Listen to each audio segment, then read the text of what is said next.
Welcome everyone to the 2026 WILKS Oration, which will be given to us tonight by the Professor Peter Stanley. But first, tonight we acknowledge the beauty of this land and honour all those who have cared for it. We are thankful because the Kaurna people have an ancient and continuous connection to the Adelaide Plains and have cared for these lands and waters for millennia. We pay our respects and acknowledge the elders, past and present, and community members who have told the sacred stories through the generations. We are humble. Yes, we of the second, third and fourth waves of migration to this land acknowledge we were not here first. Collaboration often played second fiddle to conflict. Economics often trumped environment and still does. We acknowledge all those who continue to work for justice, truth-telling, healing of peoples and care for the land.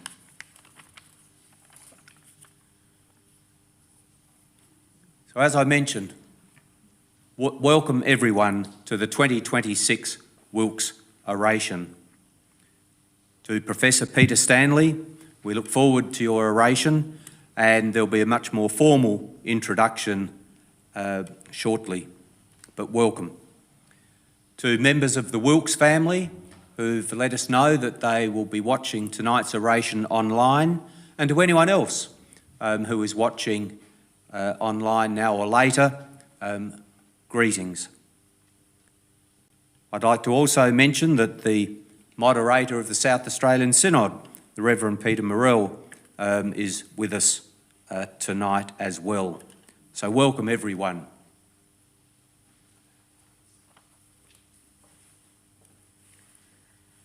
So welcome to the WILKS Oration. The Effective Living Centre, as an outreach of Christchurch Uniting Church, is honoured to bring you the 19th WILKS Oration. We began this oration in 2002 with our inaugural orator, the late Associate Professor Ian Cox, the great social reformer of juvenile justice in South Australia and Director General of Community Welfare. Since then, we've had eminent speakers such as the Honourable Michael Kirby, Dr. Loacher O'Donoghue, Julian Burnside QC, and the past South Australian Governor Hugh Van Lee, to name a few. We've been challenged by every speaker to listen, to engage and speak out where we see injustice, discrimination and marginalisation in our community. But why the WILKS Oration? So the Effective Living Centre, or ELC as we call it, was founded in 1998 and is run by a management committee comprising members of the Uniting Church and members from the wider Adelaide community. The aim was and remains to explore what it means to live effectively in our increasingly complex society. We recognise the need to balance a striving for social justice, equality and inclusiveness alongside the need to be safe, to be fulfilled spiritually, emotionally and physically. We recognise the changing nature of our multi-faith and no-faith society and seek to be inclusive of all. Our founding secretary was community leader Graham Wilkes, who passed away in 2001. Graham was always known for being a great inspirer and mentor, with a special gift for uplifting and challenging those around him. His inspirational thinking and hard work was key in the establishment of the ELC. Graham was a Presbyterian minister in New Zealand, and when he moved to Adelaide was a psychologist, both of which served his passion for building healthy relationships. He had a deep and searching Christian spirituality, and he felt there was a need for a forum to explore and act on social justice issues and to express spiritual expression outside of traditional worship. He was an innovative and respected CEO of the Marriage Guidance Council in South Australia and shepherded its Transformation to Relationships Australia. Before the commencement of the ELC programs, Graham sadly suffered a debilitating stroke that had a huge impact on his life and his contributions to the planning group of ELC. Despite his disabilities, he was determined to continue to contribute as the secretary and inspirer while he relearnt how to speak and to write. His dedication to the ELC vision endured to his passing in 2001. It's now 28 years since the foundation of ELC and 25 years since Graham's death. And we still honour the man for his leadership, inspiration, love, generosity and strength in the face of personal adversity. Thank you.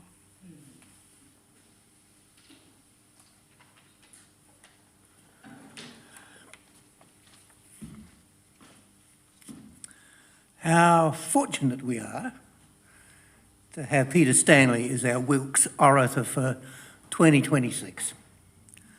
I've been a fan of his for some time and have always admired how he has insisted that we Australians need to weave all the elements, all the stories, which both honour our past as well as those which need to be interrogated for misleading or even falsifying what has occurred, especially remembering our military history. Peter, you first came to my notice before achieving fame when your younger brother David in Whyalla, in admiration, would tell us of your pursuits.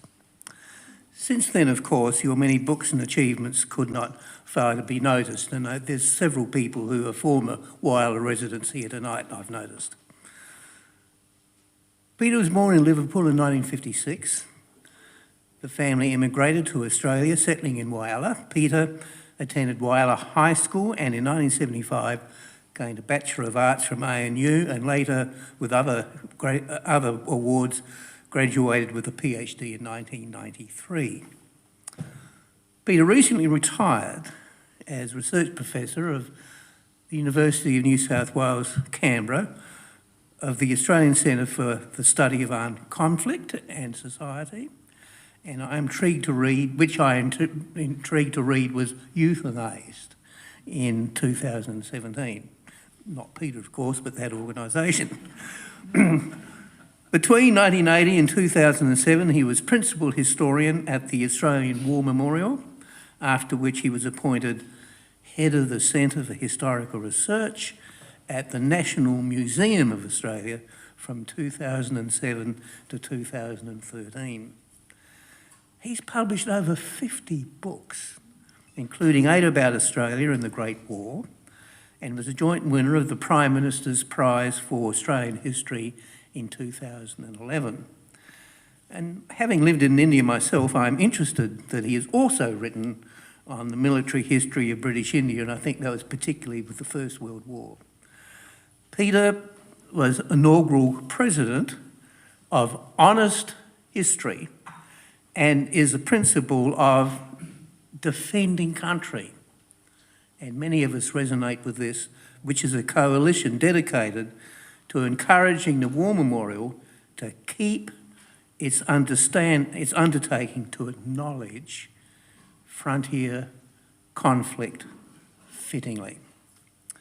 Peter, you've never shied away from public historical debates.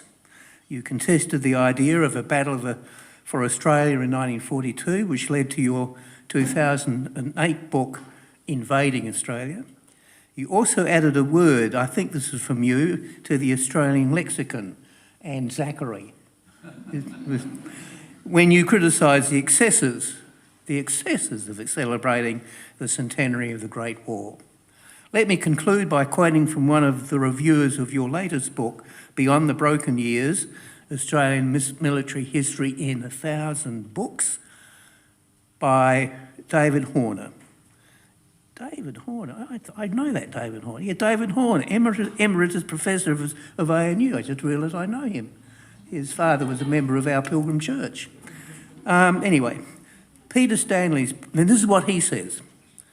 Peter Stanley's book is a brilliant, erudite and insightful examination of the books that have enlightened, strengthened and at times challenged our understanding of Australia's military history in the past 50 years. Beyond the Broken Years is a reminder that there are multiple strands to Australia's military history. This is not just because Australia continues to go to new wars, but also because our understanding of the impact of war continues to grow. We do look forward to hearing you from tonight. And now the topic is, listen carefully, the magic pudding, the future of Australian war memory. Thank you, Peter. Thank you.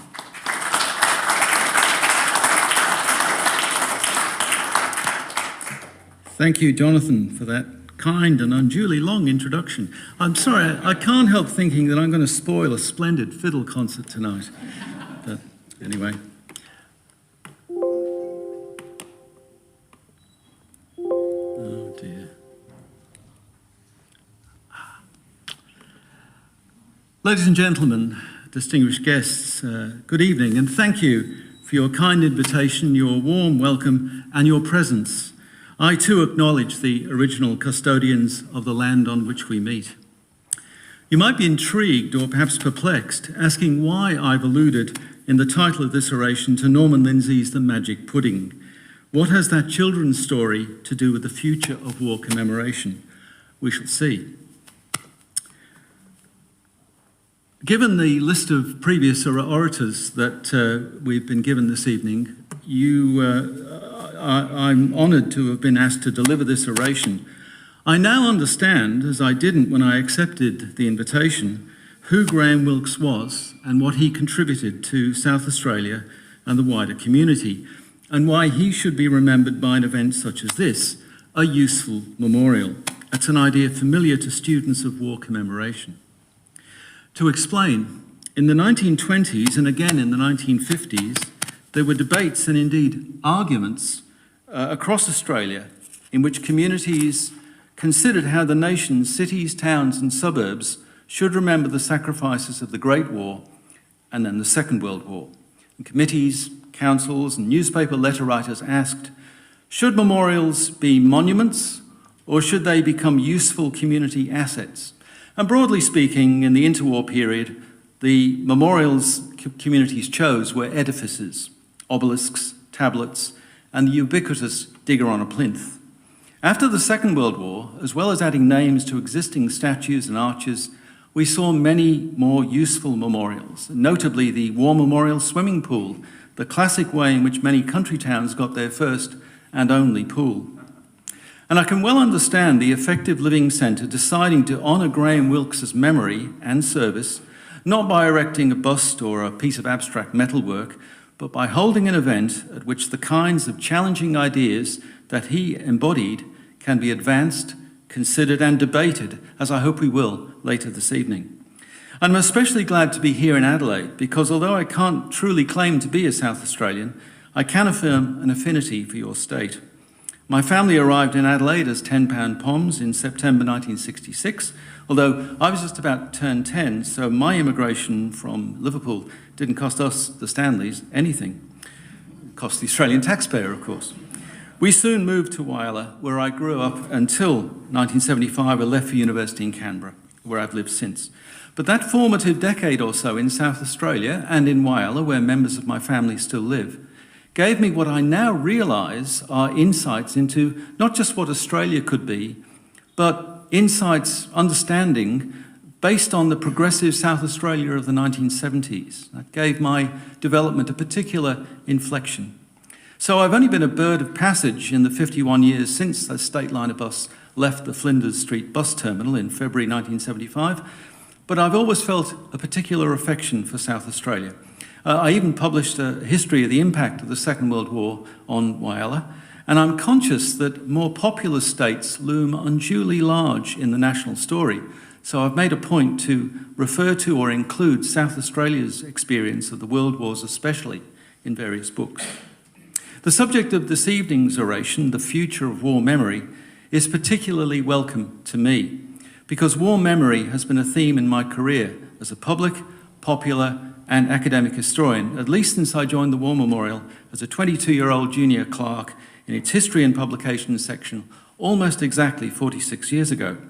And by war memory, I mean both the recollection, description and understanding of war experience and commemoration, individual and public, formal and informal, official and organic.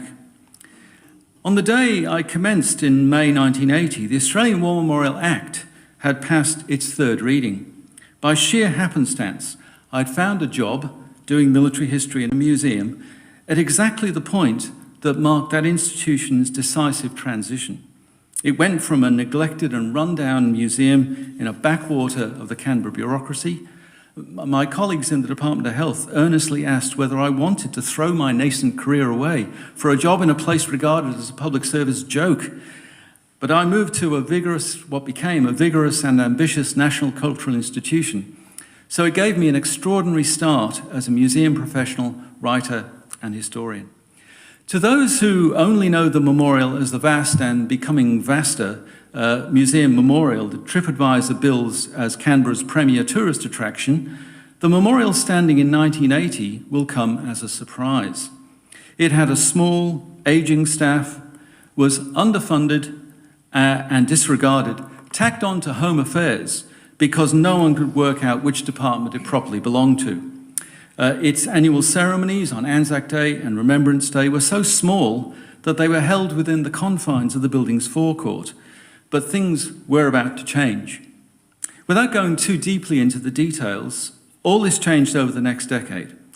Under a combination of a visionary council, a tenacious and bureaucratically canny director, and effective new senior staff, under its new act, the memorial renewed its galleries, expanded its collection, opened a research centre, revivified its commemorative ceremonies, and embarked on an ambitious programme of supporting and publishing research in Australian military history.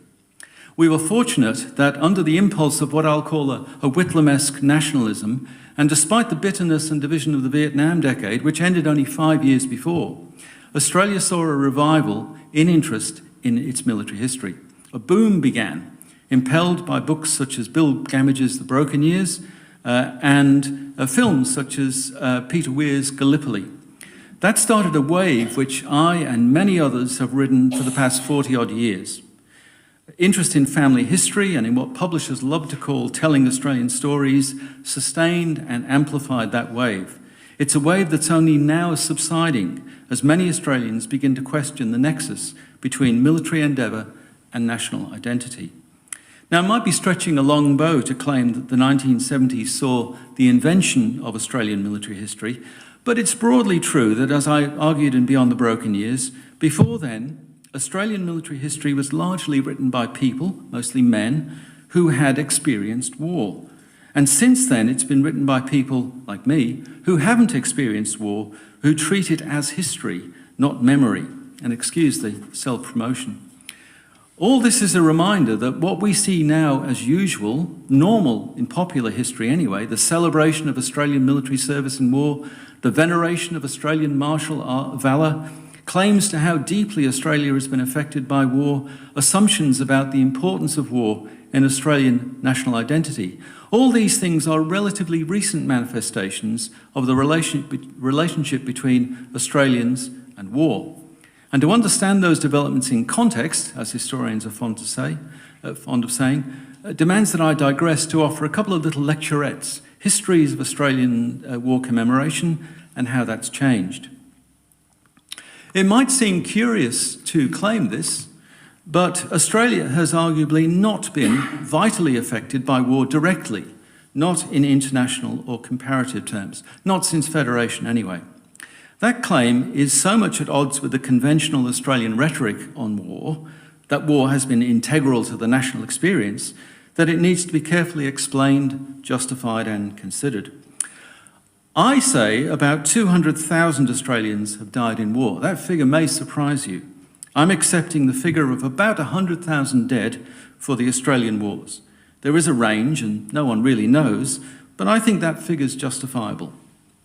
Clearly, frontier conflict vitally affected First Nations peoples. And certainly, as we can all agree, Australia suffered grave losses in the Great War. The usual figures are 60,000 dead out of the 300,000 who served overseas. It's often said that Australia suffered the highest proportional losses of all belligerent nations, a claim which I think needs to be heavily qualified. Remember, the proportional losses of nations such as Serbia, which lost 18% of its entire population, or France or Germany, which lost about 4% each, about 4 times Australia's rate. Australia's 60,000 dead was about 20% of its mobilised force, but that was still only 1.2% of Australia's population. The figure of deaths as a proportion of the fighting force was so high because the AIF was almost entirely a frontline force.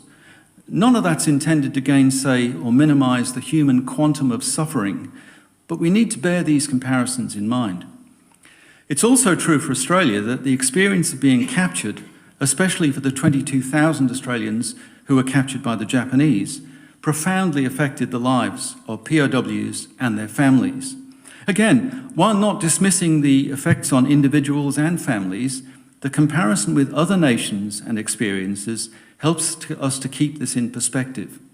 Look at the proportional losses of Germans and Russians captured on the Eastern Front, with death rates around 90%, or experiences such as the Poles, who besides enduring the longest and cruelest of occupations, suffered horrors such as the massacre of Katyn, and of course the greatest contrast is with the pan-European Nazi Holocaust and its 6 million dead.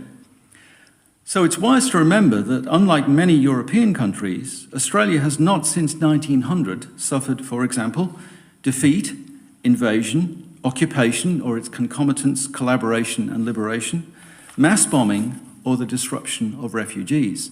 We have not seen a Blitz, a Leningrad, a Normandy liberation, Soviet conquest or, as I say, a Holocaust. While war has helped to shape the national experience and identity, it's overwhelmingly been through the exploits of forces which fought overseas and which, except for the Great War, suffered relatively light losses. While war has not been the most important thing in Australian history, no one would deny that war has shaped the human history of this continent, at least since 1788. 3 wars have exerted a profound impact since 1788. First, the Australian Wars, from 1788 to around 1900, but perhaps later in some versions. I'll talk about these conflicts presently. Second, and most obviously, the Great War of 1914-18, which affected arguably all Australians as the war imposed lasting changes on politics and society and on those who lived with its effects. That war bequeathed us the idea of the Anzac Legend, one of the crucial components of what has since been seen as an Australian identity. And third, the Second World War, which saw the nation exposed to the actuality of attack and the possibility of invasion, and it produced several significant consequences. Rapid economic and industrial change, the impulse towards a greater assertion of independence internationally, although immediately undercut by transferring strategic subservience from Britain to the United States, and the massive post-war migration program which essentially created the multicultural society we celebrate today. Of course, other conflicts had effects. You might immediately think of the divisions of the Vietnam War, although they proved to be less long-lasting than many feared. Throughout all of these conflicts, except the first, frontier conflict, again more later, a feature of Australia's experience of war has been to devote special attention to remembering individually those who served or died in war. And this is not a universal reaction. Australian memorials to the handful of dead of the imperial adventures in, say, the Sudan or China became a mark of Australia's awareness that the cost in lives of war should be remembered. That impulse gave South Australia its magnificent and highly democratic South African War Memorial outside Government House. It's recently become a battlefield over whether it should bear the name of the disgraced and arguably South Australian war criminal, multiple murderer, Harry Breaker Morant. And that's a sign of how war memorials in this country matter, far more than in nations which might have much longer, more costly, or more complex history of conflict than we have. The World Wars, and the Great War especially, set the paradigm of war remembrance in Australia. Often, every volunteer's name was recorded. Certainly, everyone who died was individually commemorated. Each volunteer has an individual file now digitised by National Archives. The dead were commemorated upon several memorials, upon school and church honour boards, on community memorials, typically on the main street of towns and suburbs, upon state war memorials, of which South Australia's beautiful sculptural group is perhaps the most perfect expression of how the state grieved and remembered its loss. Finally, not only was every death commemorated in cemeteries and on memorials on battlefields, thanks to the magnificent and tragic institution of the Imperial, later Commonwealth War Graves Commission, but the name of everyone who died in uniform was also cast on the Roll of Honour in the Australian War Memorial in the nation's capital. This means that Australia is one of the few nations of the world which can truthfully claim that every single one of its citizens who've died in war, overseas, in uniform, are known and commemorated by name. This demonstrates how war commemoration became a part of the fabric of the society which endured, fought in, and was shaped by and literally remembered the two world wars. Now, the history of war commemoration in Australia became a fit subject for study relatively recently. Its first and arguably definitive expression was the late Ken Inglis's monumental book, Sacred Places, subtitled War Memorials in the Australian Landscape, published and revised between 1996 and 2013. And since then, a whole platoon of scholars, notably Bruce Skates, Michael McKernan, Carolyn Holbrook, John Stace, and many others, have deepened our understanding of the complex and changing history of commemoration in Australia. And please note, I said commemoration, not the American memorialisation. We must resist the gravitational pull of our language's Death Star. But war commemoration is changing. I wish the slide would change. That commemoration in Australia is changing, and that it has always changed as society has changed, is central to my argument. Some here may only know the brash, flag-waving, clapping and cheering of Anzac Day today, with its uniforms, military vehicles, and even flyovers by RAF aircraft. Some may remember the later years of the old Anzac Day, when crowds watched largely in solemn silence, clapping gently when the returned sisters marched by. Anzac Day changed, of course, because society changed. The proportion of bereaved parents of the Great War diminished through the 1930s, refreshed again from 1939, falling again through the 1960s. And of course, the number of returned men, now called veterans, also fell, so that now no Second World War veteran actually marches, and even the Vietnam generation is declining, now supplanted by smaller numbers of veterans of recent conflicts and peacekeeping. The crowds thankfully now include few actually bereaved families. Crowds now think of great-great-uncles from the First World War or grandfathers from Vietnam. The direct effects of war are becoming a distant memory for most Anglo-Celtic families. Younger veterans with regular service march in relatively small numbers. Groups which would once have not been allowed now march: family members, ethnic groups, even former enemies, cadets, school children. Many smaller communities can barely sustain a ceremony, and the great majority of spectators actually watch the march on television, and events are planned and broadcast as much for the benefit of the media as for participants. So Anzac Day and war commemoration generally has changed and will change.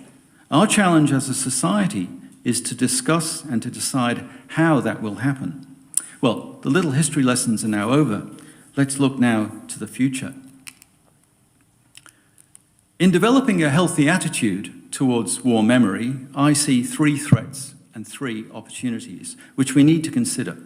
The three threats are what's known as Anzacery, the Christian monopoly of commemoration, and the prospect of more wars. Turning to a more positive view, the three opportunities which I believe Australia needs to embrace are to commemorate the Australian wars, to incorporate into popular memory what I'll call ethnic Anzacs, and thirdly, to accept that in a pluralist Australia, war memory needs to extend beyond the confines of old Australian identity and ethnicity. And I'll explain each of those positions in turn. First, the threats, and the first of them is Anzaccary. What is Anzaccary? Well, contrary to Jonathan's introduction, I didn't invent it. This useful term was coined over 60 years ago by the historian Geoffrey Searle, himself a wounded veteran of the New Guinea campaign, who in the late 1960s detected and suspected the undue exaggeration of Anzac as a force in Australian life. And Anzaccary actually looks a lot like the stereotypical expressions of national pride, the most egregious features of which are sporting fixtures on Anzac Day, the conversion of Anzac into a brand, and the control over it exerted by the media and governments. The old organic Anzac Day seems extinct, surviving seemingly only in small communities. In April 2015, I sought refuge from the excesses of the centenary of Anzac by going to Norfolk Island. And there I found a genuine community Anzac Day ceremony that restored my faith in its authenticity.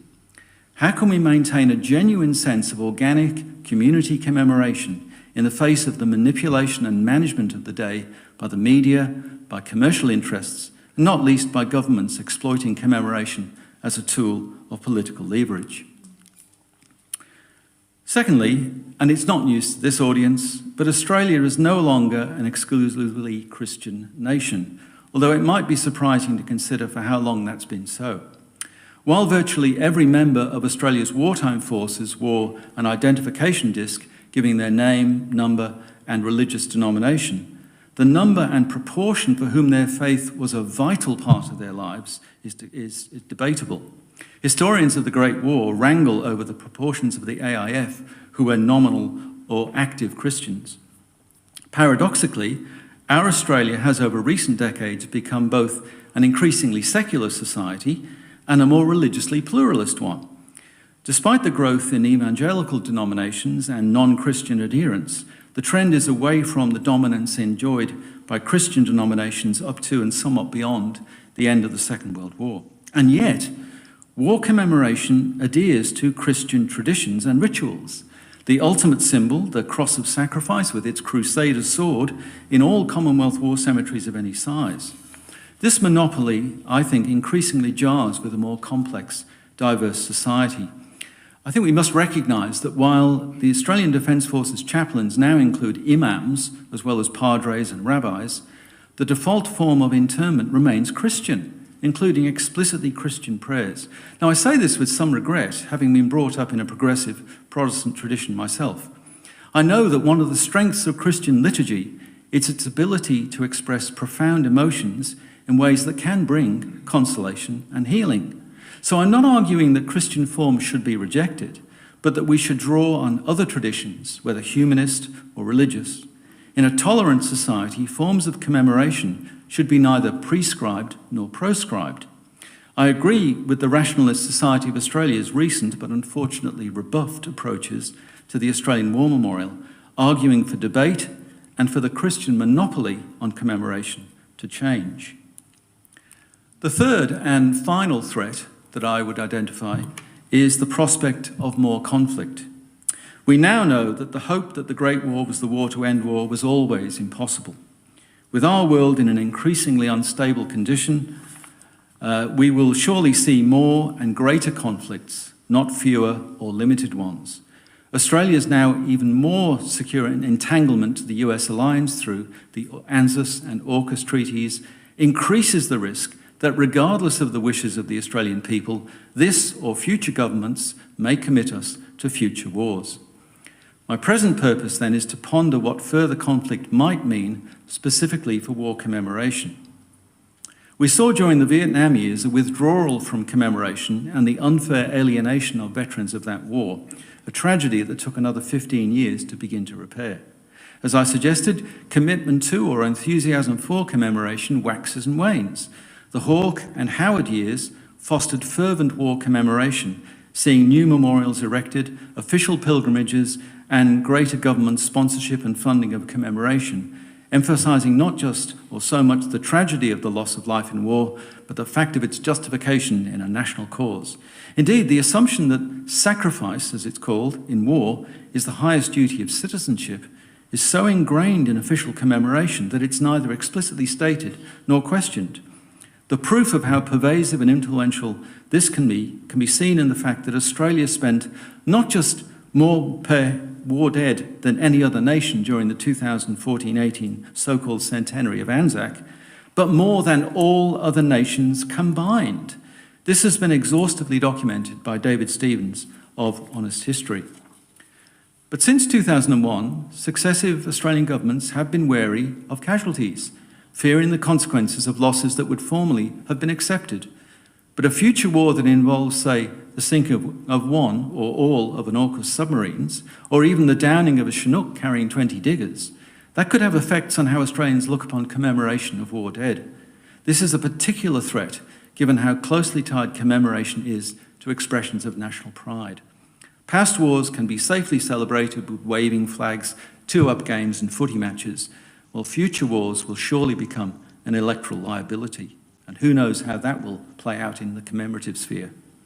And as a footnote, the disgraced and now charged Ben Roberts-Smith reminds us that as alleged war criminals from Afghanistan are prosecuted, we may well find that Australians turn from the acceptance of war service and that popular commemoration suffers another decline. Who knows?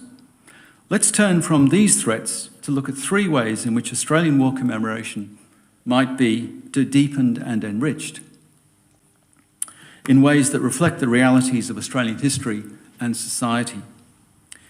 One of the most profound changes in Australian history over the past 50 years is that the long Australian silence over the violent occupation of this continent is now over. For 40 years, essentially since Henry Reynolds published his groundbreaking The Other Side of the Frontier, Australians have come to realise and accept that almost everywhere, settlement proceeded not peacefully, but by violence. For several decades, we've talked about frontier conflict, and since Rachel Perkins' 2023 TV series, we've begun to talk about the Australian Wars. If the great project of 20th century Australia was nation building, the most pressing task of this century has been and still remains reconciliation. True reconciliation demands, I think, an honest accounting for and acknowledgement of the past. We've seen an impressive example of this through Victoria's Europe Commission, applying the philosophy of truth and justice that brought healing to post-apartheid South Africa. A powerful part of Europe was the honest acknowledgement of the fact and the impact of racial violence in the colonial period and its ramifications into the present. I would argue that we need to extend and apply that honesty to the conflicts which saw the conquest of the continent. Now, I have to disclose a strong personal interest here.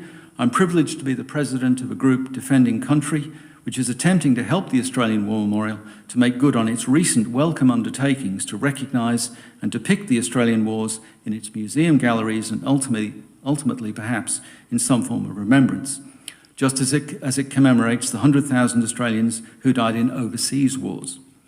While the memorial has belatedly accepted that frontier conflict is a part of Australian military history, it's still proposing to devote just 1% of its expanded floor area to wars which cost perhaps half of all of Australia's deaths in war.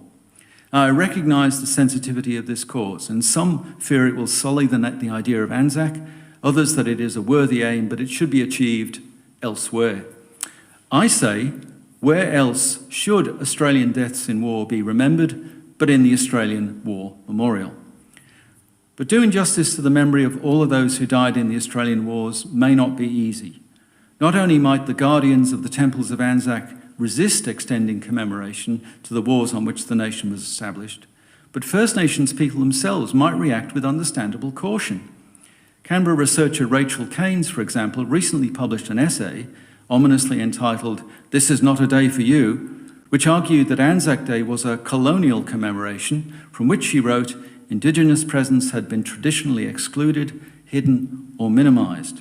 So even a seemingly generous acknowledgement might be perceived as patronising or an attempt to suppress Indigenous agency. Another of the new approaches in Australian military history is the idea that over the past 25 years or so, the ambit of Australian military history has broadened. Military historians still write about campaigns and tactics and generals, of course, but now they increasingly incorporate social, cultural, and even emotional history, to the point now that a battalion history, say, which neglected its men's reactions in battle, including fear, would be regarded as inadequate. One of those changes has been that Australian social historians discovered that the composition of the nation's armed forces was not uniform. While Charles Bean's foundational official histories represented the AIF as having been composed of bushmen, later social and demographic research revealed, not surprisingly, that in an increasingly urban nation, its forces were mostly composed of men from the cities. Other variations on the traditional scope came in discovering that Australia had a black military history. The explosion in Indigenous history soon produced several studies of Aborigines in uniform, led by Bob Hall, whose pioneering Black Diggers appeared in 1989, followed by Indigenous and non-Indigenous scholars, including Noah Reisman, Alison Cadzow, and Joan Beaumont. Doreen Cartinieri's book on South Australia's Ngarrindjeri Anzacs was arguably the very first Indigenous study. Likewise, from the turn of the 20th century, Australian historians began to discover and explore what might be called ethnic Anzacs. Historians such as Eleanor Gover, John Williams, and Jeff Kilday explored the experiences of Russian, German, and Irish Anzacs, and their example has now been followed by others, discovering, interpreting, and celebrating Jewish, Chinese, Greek, Muslim, Serb, and even Ukrainian Anzacs. The only major migrant group not yet accorded a book is, believe it or not, British Anzacs, but I live in hope. This research and the books it spawned are too often regarded as, if you like, belonging to those communities. So our challenge is to diversify our understanding of the people who populate Australia's military history and to incorporate those experiences into the mainstream. It's no longer possible to assume that Australia's war dead were born Australian. Including ethnic Anzacs, though, is the easy bit. After all, they're all Anzacs.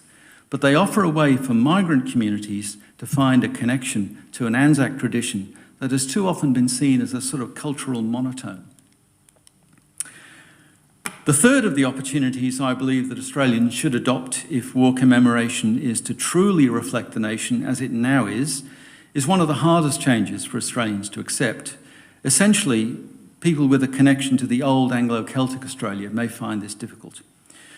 We need to appreciate the number of Australians who live with memories of war trauma, and I don't just mean the relatively few with experience and memories and connection to the ADF personnel who've served in Iraq and Afghanistan in this century. They sit squarely within Australian remembrance. No, I'm talking about those who've experienced war before they became Australians. I'm no expert, so I did a bit of judicious Googling, and it offers an impression. Despite persistent and pernicious scaremongering by right-wing parties and media, Australian welcomes refugees, albeit nowhere near as compassionately as comparable nations in Europe, Scandinavia.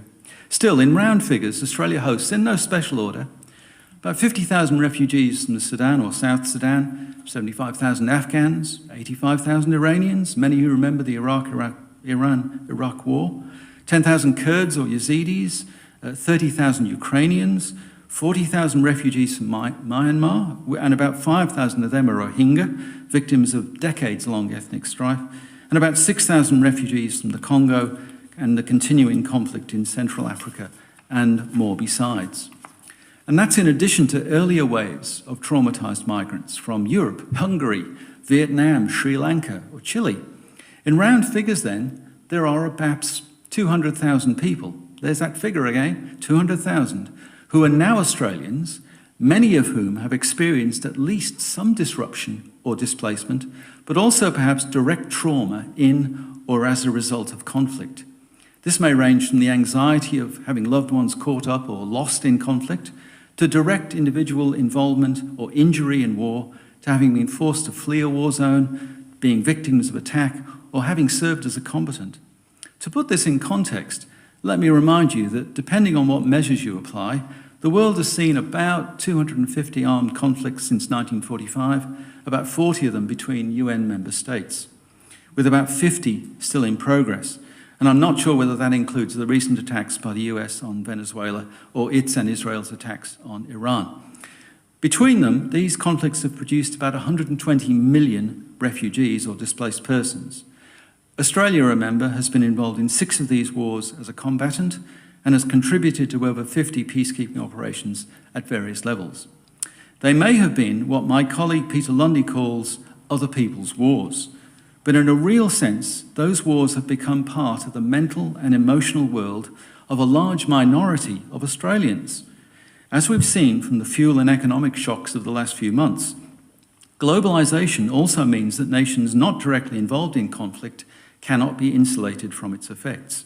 So there are living among us tens of thousands of people who directly experienced war and who found sanctuary in our country. I noticed that one of the distinguished speakers who preceded me at this lectern was Professor Colin McMullen, who 20 years ago spoke on the well-being of children affected by armed conflict and migration. Well, some of those children are now Australian adults. What do they feel on the 25th of April? Do they feel that their experience is understood? Or do they feel that Australia's de facto national day has no relevance for them? Accepting that there are several thousand migrants from, say, Sudan who are now Australians, and that many of them remain traumatised by the ordeal of war, either as combatants or as civilians, then arguably ignoring the memories they live with can surely only delay or impair their healing and unduly prolong their disorientation and even disorder, and prevent their feeling part of the Australian community. This is a conversation Australians, new and old, need to have. It requires trust on both sides. It requires a willingness on the part of Australians to accept that migrants, and especially refugees, cannot always or easily leave that stuff behind, and a willingness on the part of migrants to accept the validity of Australia's desire to remember, even when what we're remembering are the dead of long wars long ago. And to be honest, wars that, the Australian wars and the Great War aside, did not leave profound legacies or physical scars, not ones which persist for generations. But while no one can now actually remember the Great War, and hardly anyone affected by it, there are many Australians who live with a personal memory of war still. We need to do something about that. So, while the changes I propose might challenge, they need not be seen as threatening. What, after all, is there to be afraid of? I'm not trying to diminish Anzac, however much I might lament the more egregious distortions of it. I've devoted my career to telling stories of Australia's wars and why they matter, but I'm increasingly conscious that most of the stories I've told are relevant to only some Australians. What I'm proposing this evening can only enhance our sense of connection. I'm arguing that commemoration, like the sense of community or indeed parental love, is not a zero-sum game.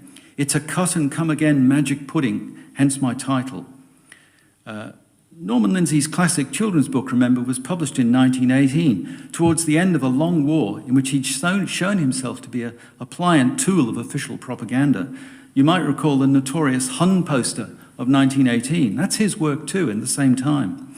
But Lindsay's metaphor of Albert, the endlessly giving, if chronically disgruntled pudding, exemplifies how we should consider the commemoration of war in Australia.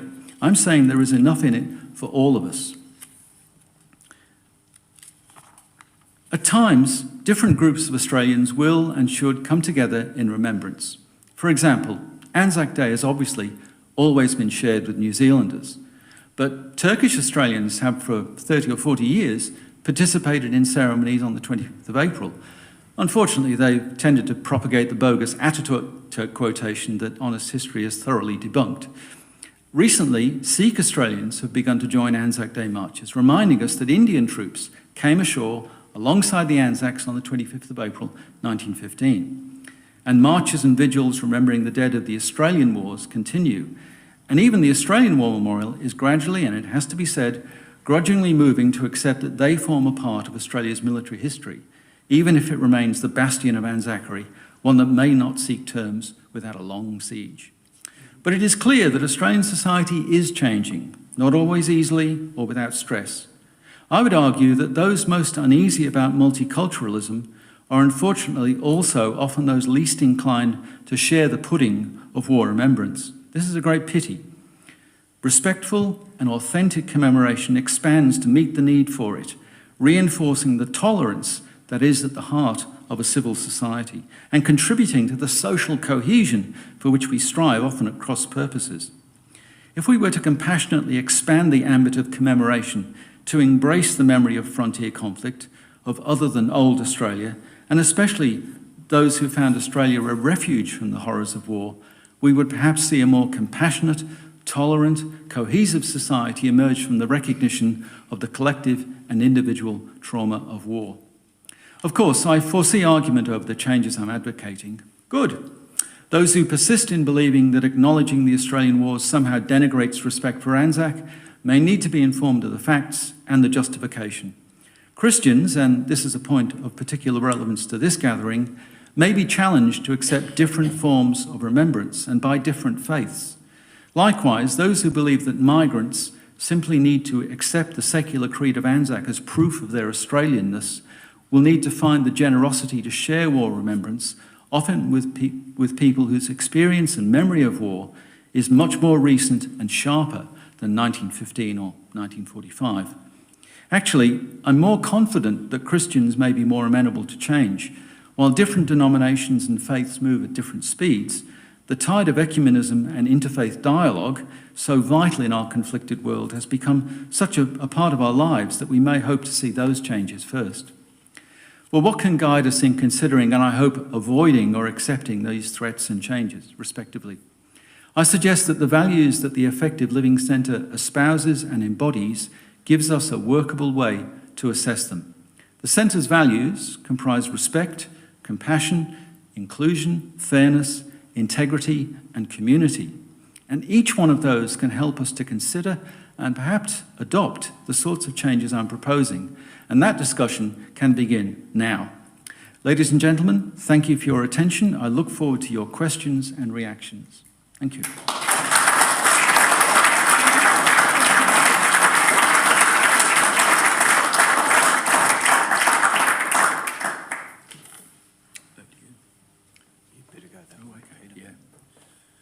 Thank you so much, Peter. When Peter and I were talking before the oration, he mentioned that he was deliberately leaving plenty of time for questions and comment. And so we'll move into that time now. The one thing I would ask is that they be reasonably direct and to the point questions and comments. At the risk of offending anyone, we've had our oration for the night. And so do we have a first question? One first question, please, if you would like to go first. Preferably somebody who disagrees.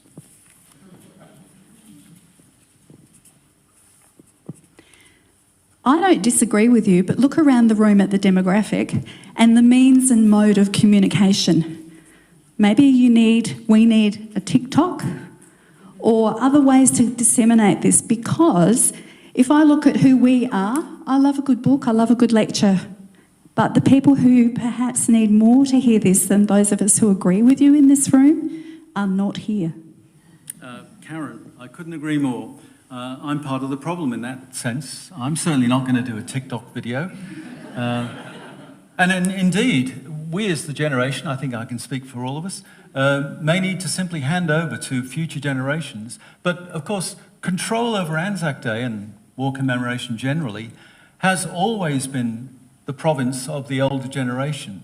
There's a famous contest for the control of the RSL through the 50s and 60s, and then again, now the Vietnam generation is being challenged by the, if you like, the peacekeeping generation.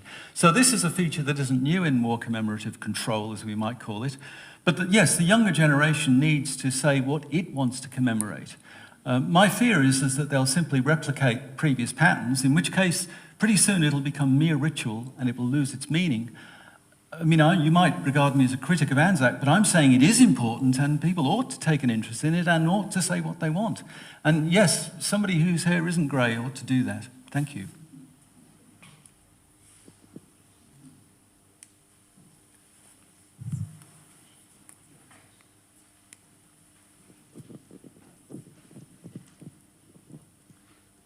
Thanks, Peter. If you watch too much YouTube like I do, you would think that Australian soldiers were far and away the best soldiers that ever lived. And we commemorate events which show up Australian soldiers as the best. Kokoda, El Alamein, World Wars I and II, Vietnam even, with the SAS activities there. I think there's a need for balance here, and there's a need for looking at both sides of the coin. How could that be achieved? Thank you. Your name's not John, is it? No, it's David. David, sorry. David, you're right. Australians tend to regard themselves as exceptional. And indeed, Australia has a fine record as proficient fighters. Let's not pretend otherwise. But Australians tend to regard themselves as exceptional to the exclusion of other people. I mean, the classic example is mateship. Australians think they've invented mateship and have a copyright on it. Other countries have mateship, they just call it different things. Fortunately, military historians are actually ahead of the game in this, that one of the great developments of the last 25 years is that Australian military historians, just like historians around the world, have started to look, as military historians say, to the other side of the hill. So, for example, you can't write a book about Gallipoli these days without taking into account the Ottoman side. Some historians have gone to enormous trouble. Harvey Broadbent and a couple of others have actually got into the Ottoman archives. Not so easy. Military historians, I think, are more balanced in their treatments. And that's academic historians or serious historians. Popular historians actually exhibit exactly the fault that you've put your finger on. And that's, I think, a problem because most people don't read academic histories, they don't read serious historians, they read popular historians. And that, I'm afraid, is a market-driven problem, and I don't understand how it can be changed. Julie?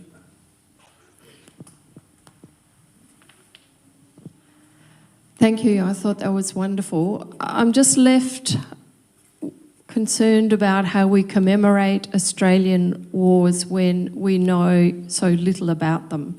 We are so poorly educated about them. I'm wondering where we go to get an authentic voice. Is it just First Nations people, or is there really a definitive history that we can say this is where we go and we should be commemorating this? Yeah, thank you. That's a really good question because, and I think the Karen's question about younger generation, I think we'll find that our children and especially grandchildren will know more and accept the fact of the Australian wars, the frontier conflict, more than older generations. So I think that problem, if you like, is being solved by it being part of school curriculum now, for example, which it never used to be. But there are books, I mean, there are so many books now about frontier conflict. I actually got a contract to write a book about it a few years ago and decided I just didn't know enough. I didn't think I could put myself forward as an expert. So I handed it to a true expert. Ray Kirchhoff wrote a fantastic book a while ago. His title escapes me. But it's he's one of the people who's leading research in this.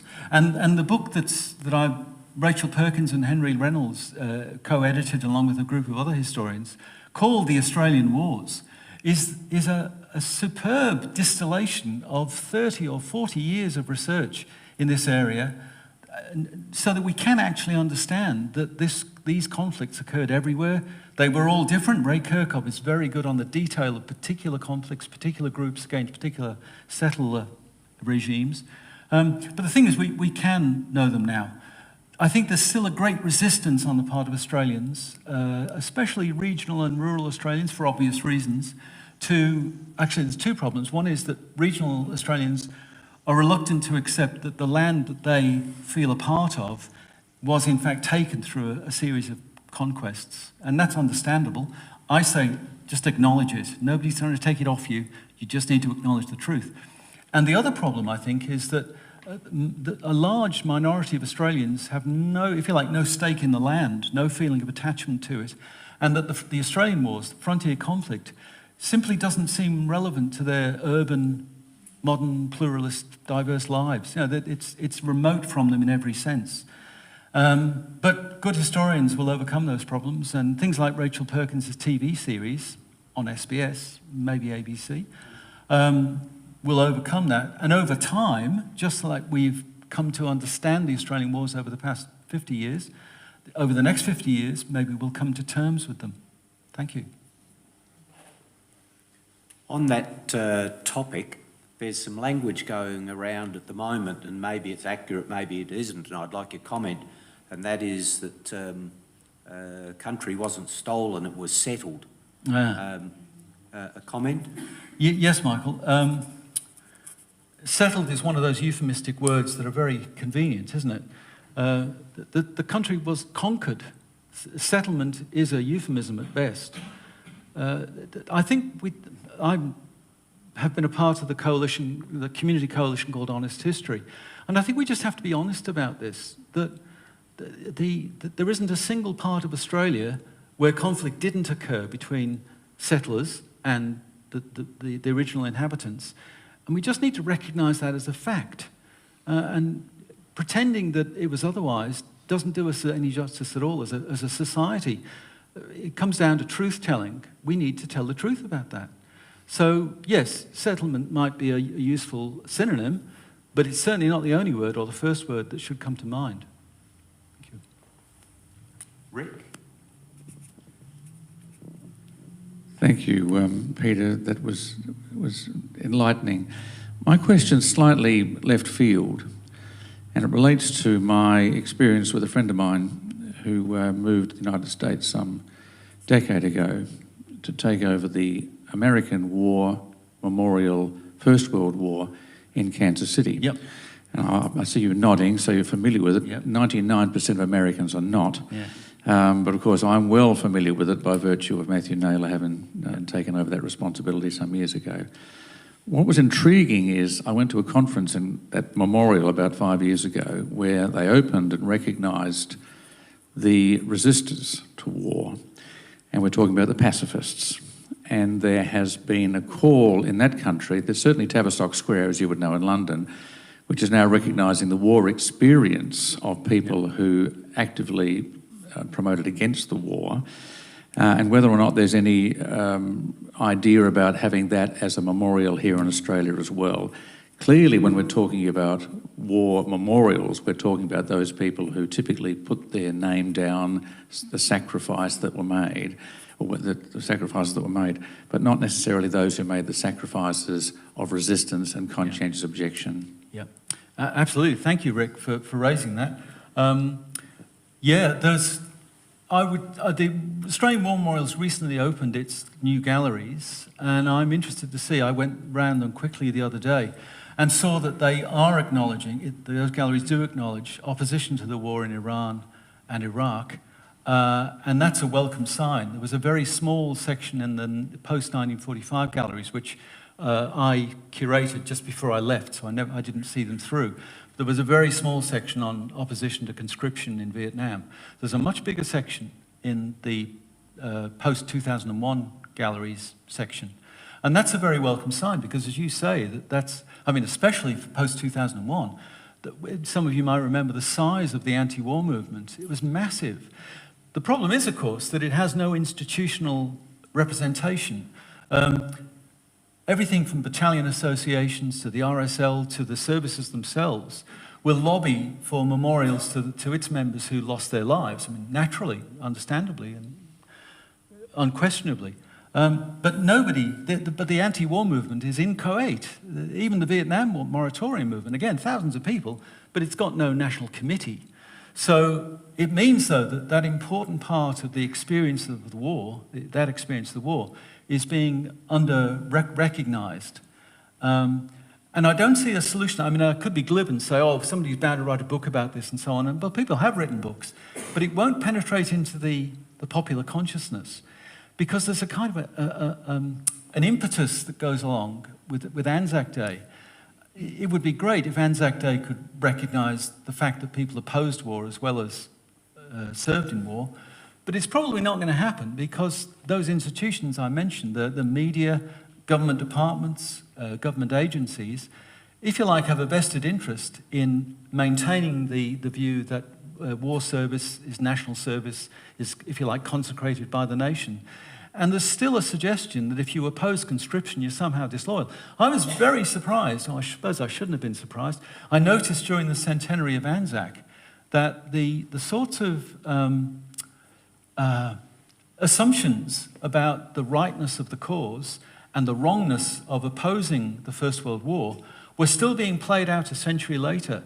That there was commemoration rightly for the Somme and Pozières and Passchendaele and so on, but there was no official recognition for the conscription referenda. These two campaigns that ripped Australia apart, which broke families, broke relationships, wrecked lives, but we didn't recognise that as a nation. So I think there's almost an inbuilt imbalance in the way we approach war memory. And if I said, who here has people who served in the who lived through the First World War, I'll bet you the only people who put their hands up are people who had relatives in uniform. And if you had somebody who was either not in uniform or had taken part in anti-conscription protests, you probably don't put your hand up because you don't think that you had a First World War experience. So I think there's an inbuilt balance that we're never going to overcome. Kim? No, you. This gentleman's next. Okay. In reference to young people's perspective of memorials, there are a significant group. I know Anzac Eve around the country there will be young people holding vigil around memorials all through the night. Is that being recorded, documented? I don't know. Not by me. Thank you. I get a good night's sleep. I'd be interested to know what the intent is. I mean, I know in Canberra, for example, there is an Anzac Eve commemoration of the dead of the frontier conflicts. I wasn't aware that there being a vigil, if you like, in a traditional Anzac mode. But Anzac Day is one of those, and war commemoration is one of those topics that Australian scholars come back to again and again and again. So I wouldn't be surprised if it was being documented and analysed and interpreted at some level. It's just that I'm not aware of it. Do you want to say a bit more about what they do at these vigils? I mean, is it traditional Anzac or is it a youthful inflection on war commemoration? Is it? They do hold silent vigil around the memorial. I'm familiar with the one that's held at Blackwood because my kids were involved. My daughter was the speaker at one of the services. They have a team who will just stand silent vigil around the memorial through the night. They have a little march, 5 people changing spaces around for points. And it's just reflecting on what the memorial means. And so each year, the groups involved is the Scouts, the St John Cadets and the CFS Cadets. And each year, one member of those groups will have a speech for the sort of the opening of the vigil in the evening. Right. Now that's interesting because it seems to me that I'd mentioned my experience on Norfolk Island, which I hadn't expected. I mean, I went to Norfolk Island for Anzac Day and didn't think what were they going to do on Anzac morning. And I was intensely moved by the authenticity of the Norfolk Island community's Anzac Day commemoration. And it occurs to me that might be the same kind of thing that uniformed involvement through the Scouts guides and whatnot, but nevertheless, an expression of a community, what I'm calling an organic expression of commemoration, which I, in my quaint way, regard as more authentic than the big city marches, which are organised by the RSL and televised by the ABC and marshalled by Veterans Affairs and all the rest of it, and for all I know, sponsored by Westpac. But so I'm interested that they should, if you like, be bubbling up as community events. Thank you. The story of those is slightly different, but it probably highlights the way things morph over time. Yeah. Because they originally started partly as a deterrent for people defacing memorials overnight before the morning services. Right. That's how it originally started. Okay. But I'll come back to morphing in a minute. Yeah. The gentleman at the front. Yeah. I'm wondering if you could say something about your ideas around commemoration and anger and bitterness and trauma and the voicing of those things. So if you have anything to do with Palestinian people, Lebanese people, Yeah. some Jewish people, Sudanese people, Yeah. Ukrainian, on we go, Yeah. First Nations people, it's not a happy story about glorification, it's a story about shit happened and it needs to be acknowledged. So how do you as a nation commemorate and allow space for that without it going haywire? Yeah, thank you. That's a really good question. Because you're right, in a sense, the First World War was so long ago, and although lots of people died and there was lots of sadness, it's so long ago and so remote that, if you like, it's not a real emotion. It's an emotion that we may, I'm not saying we simulate it, but it's not a direct impact on us as individuals. But the groups that you just mentioned, Sudanese, for goodness sake, that's not a remote experience for them, it's a lived experience. Now, I think the really interesting thing there is that if we think back to the 1920s, for all of those bereaved families, the families of the 60,000 Australian dead, oh indeed the 72,000 if you include the flu victims, but that those families felt the same kinds of direct emotions that Sudanese or Ukrainian or families feel today. So in a sense, Anzac's easy because it's a bit remote. The really hard stuff is, as you say, imply, grappling with the rawness and the nearness and the personal effects of recent war trauma. And I think that's, and if you like, it's not, I mean, maybe one reason why Australians don't generally engage with the war experience and memory of recent refugee and migrant groups is because it is so difficult. You know, they're not us. I'm not Ukrainian, I'm not Sudanese, so why should I go along? And if I did go along, it would be really painful. It would be like it was in 1921, when mothers dressed in black would burst into tears next to you, and lots of them. And we've forgotten the nearness and the rawness and the directness of it. So that's a really interesting point. Maybe it explains why we're not sufficiently welcoming of people with that kind of trauma. Oh, yeah. One over there, one here. Yes. I think I haven't quite fully formed this, but I'll give it my best. We have our Australians are renowned for the tall poppies and for cutting them down. Yep. Our Anzacary tall poppies are not for cutting down in terms of many, and that's probably your Anzacary. It's like we can't do it. Is perhaps the challenge to let our Anzac tall poppies stand tall and to, through TikTok or whatever, facilitate or enable people to bring all these other ones up to be with those tall poppies without pulling them down. Yep. And whether that's, you know, the Ben Roberts-Smiths, and there are young service people now, they are challenged at the idea of bringing him down. Yep. And Yep. it's very complicated for that, obviously. Yep.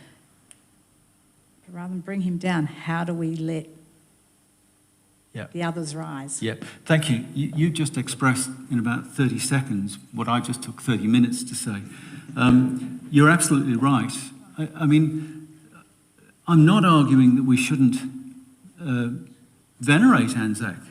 Both the deaths, mourn the deaths, and appreciate the achievements of the Anzacs that we traditionally celebrate on Anzac Day. Celebrate, commemorate. But the sort of changes that I'm advocating ought not to be at the expense of, as you say, I mean, tall poppies. I never really grasped the import of the metaphor there before, but which shouldn't be at the expense of dragging down people whose lives and experiences and deaths ought to be remembered. So that's essentially the challenge that we face. And my contention, of course, is that the pudding is big enough that we can do both of those things without denigrating the other. We don't have to do one or the other, we can do all of them. And as communities, I mean, and especially communities, because it seems that if we go back to the sort of community model, the organic model, as I'm saying, that would enable, I mean, you know, the Unley municipality, for example, could explicitly say, this year's Anzac Day ceremony is both for people who have an Anzac in the family, but it's also for recent residents of Unley who have a war in their past, even though it's not engraved in stone on the local war memorial. So thank you. That's an important caution to bear in mind, that we don't want to be at the expense of cutting down the traditional poppies. 4 rows back in the middle.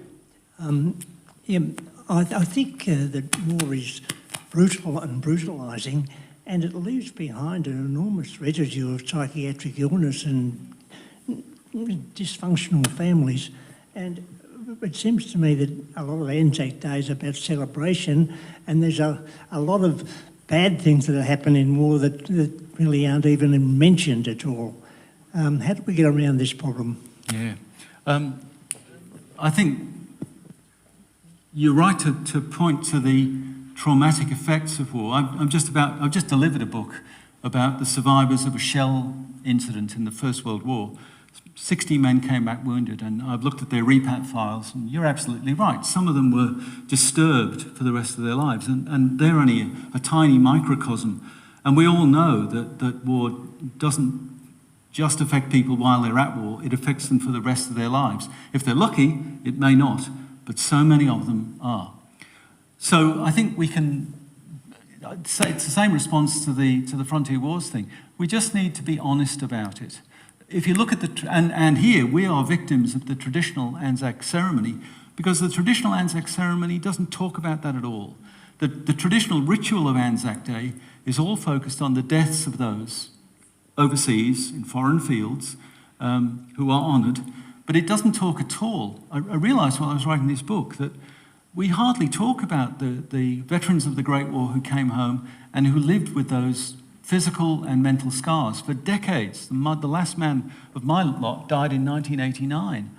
So I think maybe that means that the traditional Anzac observance needs to be changed.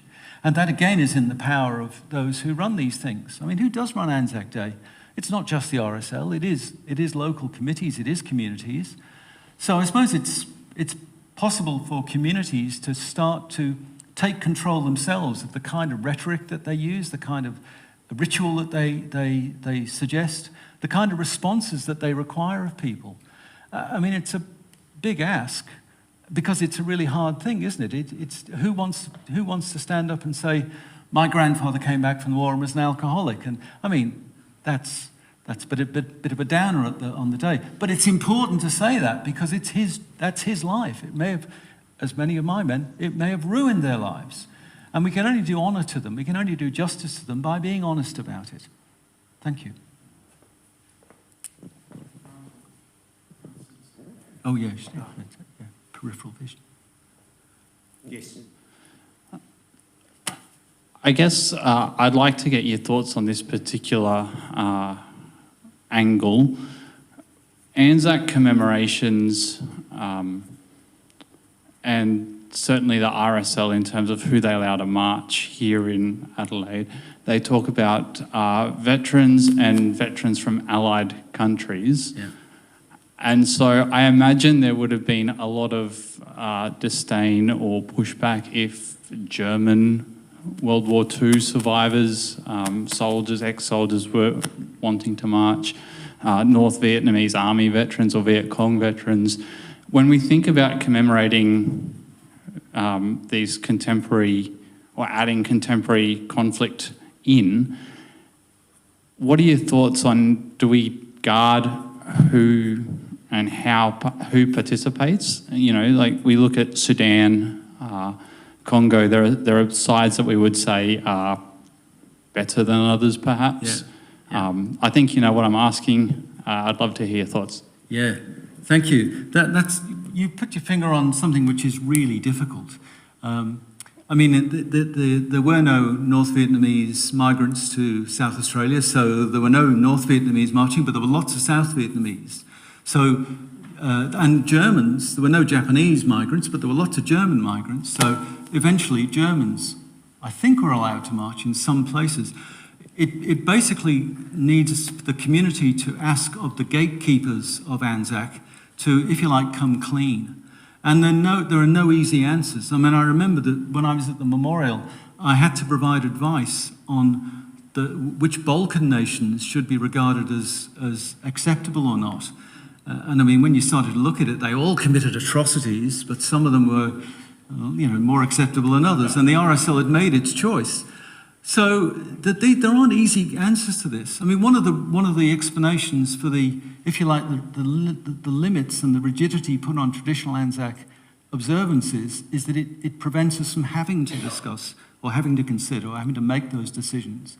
But again, I would say that it ought to come down to the simple question of what are you remembering?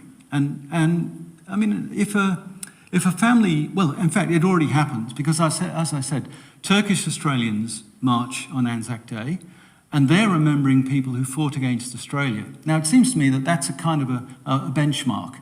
So it doesn't matter whether the people that they're remembering fought against Australia.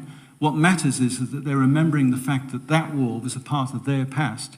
And because they're now Australians, then that's a part of our past. So if we start to apply those kinds of criteria, then we might start to get some inclusion in a commemoration which, after all, belongs to the whole community. It doesn't belong to one faction of the community. I would argue it doesn't even belong to veterans. This is a relatively recent development where veterans think that the day is theirs. And I say the day belongs to everybody that feels they have a stake in it. And that might be somebody deeply traumatised by the fact that their brother died in Vietnam, even though they themselves didn't serve. So that might be the start of a conversation, or lots of conversations, which happen at a community level in order to make the day remain meaningful. Because if we keep restricting it, pretty soon it's not going to be meaningful at all. Thank you. Alison? Yep. I've been intrigued by this. Thank you very much, Peter. The title, The Future of Memory, is where I'm going.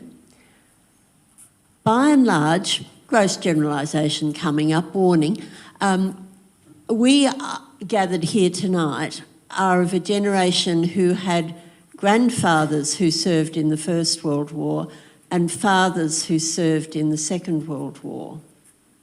It's a bit of a blurring perhaps with some of the Vietnam stuff, but that numerically was not so big. Yep. So I have a lived memory of a grandfather and a father who had experiences out of that war period. But going back to the future of memory, bit of a wide bow here. I'm also very interested that people with a convict heritage are only, and I'm thinking specifically of Tasmania where it's very concentrated, 70% of the community there has convict heritage. They're only just now, so many generations later, being prepared to own the stories that you just didn't acknowledge that you had a convict ancestor. And the same goes for some other things, like Aboriginal ancestry in your family. If you're not Aboriginal, you don't speak of that until, I'd say, very recent generations. So what is it about our memory and how we internalise our stories and things that enable us to shape the memorialising? And I'm also conscious in popular literature that since there have been virtually no Second World War veterans still alive, we have an outpouring of literature about what happened in Paris during the war and, you know, in the popular story genre, pseudo-historical novels and things like that. So what is it about the theory of memory that sort of underpins this whole thing? I don't know. What you need is somebody that knows something about the psychology of memory. But what you've asked really is about not personal memory, but transmitted memory. Yes. Because you can't remember the Second World War, can you? No. But you know a lot about it, and some of that knowledge comes through your family memories. And I think one of the things I wouldn't do would be to dismiss that. There would be some historians that say, that's hearsay, you can't, doesn't matter what you've been told, it's not true. The fact that you believe it to be true, or think it may be true, or would like to know if it's true, I think is the basis of historical inquiry. And we might get answers out of that, or maybe not. Mind you, I'll see your gross generalisation any time. I'm really good on gross generalisations. The thing is, though, that and your convict analogy is interesting, because a convict in the family went from being, as you say, something that you would dare not, you hope it wouldn't get out, to becoming a badge of pride. Anzac's never been like that, though. That anyone with an Anzac in the family has never been ashamed of it. So the analogy kind of breaks down there. But I wonder if at some point in the future, in the distant future, it becomes something like in Germany, where you don't really want to admit that your grandfather was in the Hitler Youth or the SS. War becomes such an odious part of Australian thinking that Anzac Day becomes a day for a very strange minority of people who for some reason think that it's worthy to have a Anzac in the family. I mean, these things, Anzac Day changes. It could change in that direction. Not soon, but it could. But you put your finger on the importance of memory in the Australian understanding of war. Yeah. Peter, things seem to take a long time. And so while Fergus is looking for the next questioner, I'd like to jump in. Yep. Probably maybe about 20 years ago, in Adelaide, we got a couple of new, I'll say, war memorials. The first one is to the Vietnam War, and so there's an Australian, whether he was a Nasho or not sure, and alongside is a South Vietnamese regular. Yep.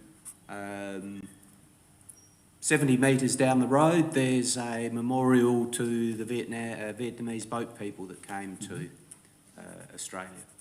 Are these sorts of changes compared to, say, the Boer War Memorial?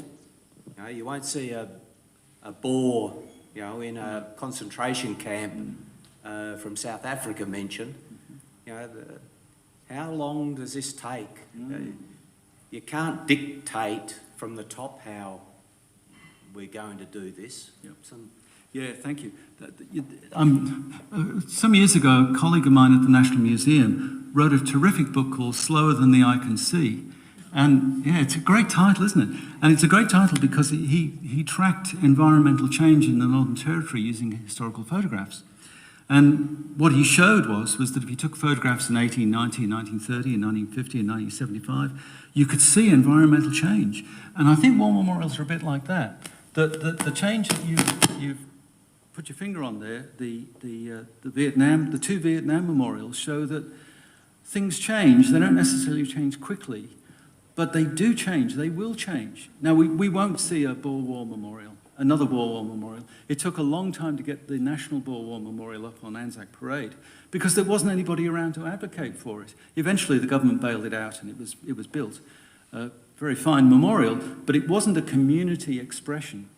So that, mind you, having said that, that there have been three big booms in Australian War Memorial building. One is the 1920s, of course, another is the 1950s, and the other was the 1990s. Ken Inglis in Sacred Places identified about 2,000 war memorials that were constructed in the decade of the 90s and maybe the early 21st century.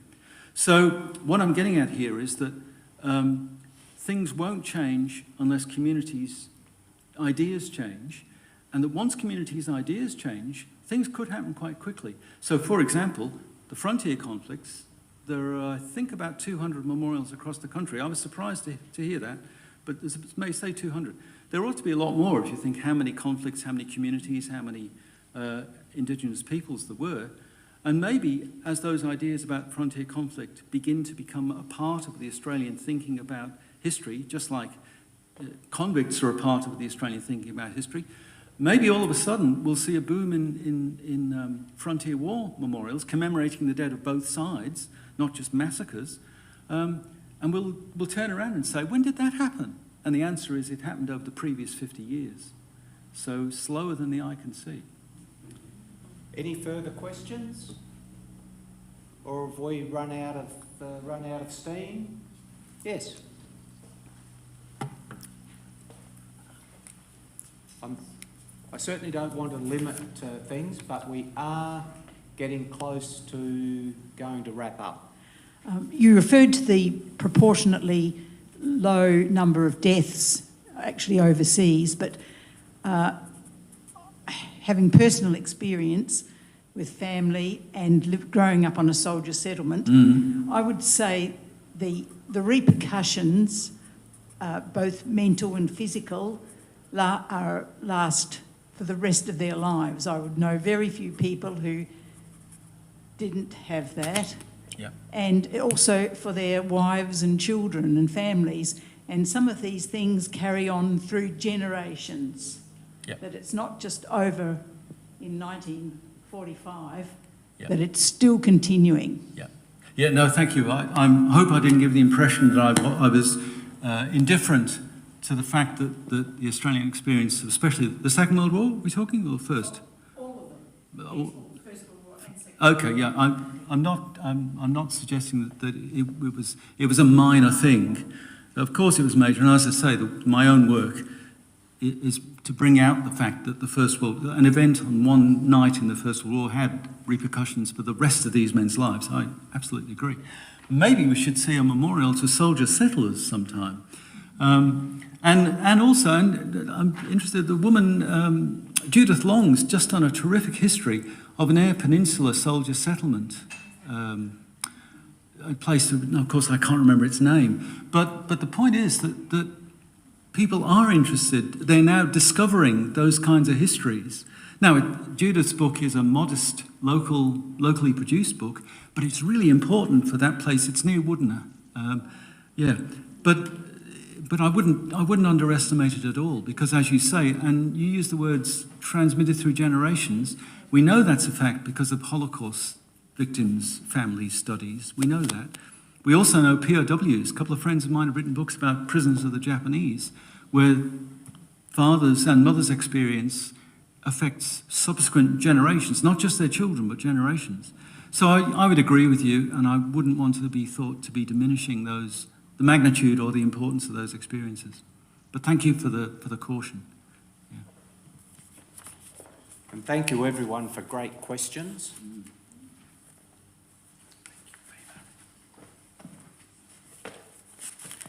Well, thank you, Michael and Peter. I'm Fergus McGinley, Chair of the Management Committee of the Effective Living Centre, and we've had a fantastic evening. Folks, we've had the Fiddle Chicks. Thank you to Emma and Dee. They've gone on to their next gig. They've probably got 2 or 3 gigs lined up tonight. Thank you to Michael McLaren, our wonderful MC for the evening, to Julie Redmond for sharing with us about the history of the Wilkes Oration, to Jonathan for your wonderful introduction of, you're here somewhere, Jonathan, aren't you? There he is, of Peter. And thank you to Simon over there from ABC Radio National Big Ideas recording the event.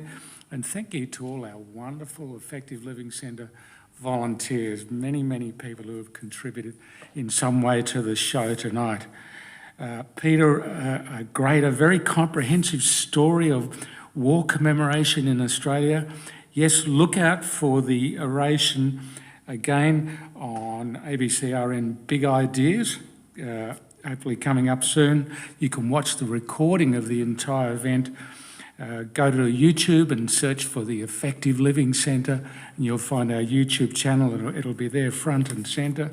So war commemoration in Australia. Thank you, Peter Stanley. Not a zero-sum game, a really positive message tonight, I think, rather a magic pudding, a gift that can keep on giving to us when we start to make it much more inclusive, including the experiences of First Australians, of refugees and migrants, and including everyone's experience. The magic pudding, the gift that keeps on giving. So thank you. Here's a little token of our appreciation. Peter, some nice South Aussie wine and the card there for you. So, thank you, Fergus.